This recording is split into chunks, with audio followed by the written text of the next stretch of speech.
Hey guys, this is Phil from Untitled.com, and this is a Huawei Y6, the very budget smartphone. And if you have another alternative like the Moto E second generation, then I will strongly advise you to run away from it. But if this is your only choice, then here we go. The Huawei Y6 got a 5 inches of 720p display along with the 2-megapixel front-facing camera, receiver, and the proximity sensor, along with the Huawei logo on the bottom and the power key and the volume rocker, followed by the micro USB port, speaker grill, and the microphone. And there's nothing on the left, along with the earphone jack on the top.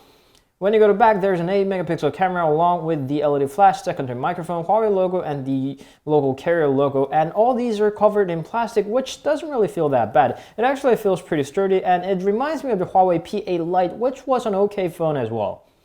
So here we go with the display. It's actually not that bad. It could have been brighter, but there is an option to adjust the color temperature, so you wouldn't have much problem with the display itself. It's actually color reproduction is okay for its prices, and overall there are a lot of options to customize on your own. Huawei's got their own user interface. It's called the EMUI. Now it's running at the version 3.1, and launcher is by far my worst likings of the Huawei EMUI.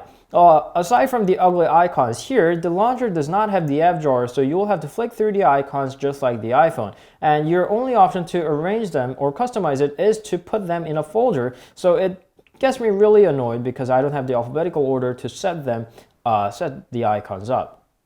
However, the Snapdragon 210, the CPU must be your first concern because that sounds utterly slow, and Snapdragon 210 indeed is one of the lowest offerings of the Qualcomm, and it's running at 4 cores of the A7 Cortex 1.3 GHz cores, and it's actually not that bad.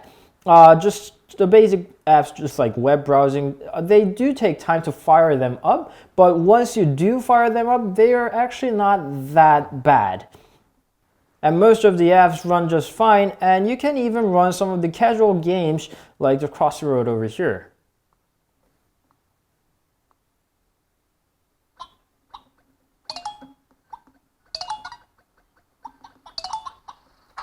Yes, I got myself killed, but hey, you can play the games. Snapdragon 210 isn't that bad. One bad thing is it's only got 1 GB of RAM, and although it seems like it has a lot of RAMs remaining here, it kills your apps without letting you know, so that's one thing that I don't like about it. You can flick up to kill all the apps to free your RAM storage. Talking about the storage, it gives you 8 GB of storage, but there isn't much that you can use on your own because system storage is already eating up a lot of your space, so you'll soon be left over with the space that you got. So it's better that you get the micro SD card and move some data over up there. Camera actually isn't too bad. 8 megapixels isn't that bad either, and it actually takes decent photos, although you shouldn't expect much on this budget smartphone anyway. It's okay, and it does support the autofocus, unlike some of the very entry-level smartphones, so that's one good thing. I was a bit disappointed by the battery because I was able to get only 2.5 hours to 3.5 hours of the screen on time, which by 2015 standard, and especially on the entry-level smartphone, it should be better than that. So it wasn't that bad of a phone, but in my head, there's always a question, with that much of competition and that much better phones, why should I get the Huawei Y6 instead of those? So as I said in the beginning, if you have the alternative, the odds are that they will be better than this guy. But if this is your only thing, this is your only offering for your price range, this isn't that bad at all, although the multitasking screen is terribly slow to run up.